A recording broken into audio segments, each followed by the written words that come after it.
કઈ રીતનું કરવાનું છે? આ કઈ પૂરી કહેવાય? ધુંબાપુરી બનાવે છે ભાઈબંધ મિત્રો. ઉપર તેલ લગાવે છે, એટલે ઘી છે. અને આ ઉપર શું લગાવો છો? ઉપર રવો લગાવે છે ઉપર. અને આ પૂરી નથી, મોટો બધો પૂરો છે, પૂરો. આ રીતે કરી દેવાનું.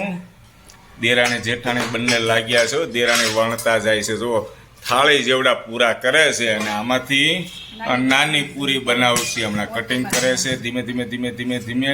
અને નામ સારું આપ્યું, ધુંબાપુરી. પણ આ રીતના કરીને આમ કરીને આમ કરવાનું એટલે ધુંબો. એવું છે, ધુંબો. સારું, જો હમણાં વણીને બતાવે ને નાની એવી પૂરી, ફટાફટ આપો તો, એક પીસ આપો તો એમને, દેરાણીને આપો તો એક પીસ. મારે જોવી છે નાની પૂરી કેવી તૈયાર થાય છે. જો અત્યારે વણે છે. આ મોટા પૂરામાંથી નાની પૂરી તૈયાર થઈ ગઈ દોસ્તો. જાદુ થયું, જાદુ. દેરાણી જેઠાણી બંને જાદુગર છે, જાદુગર.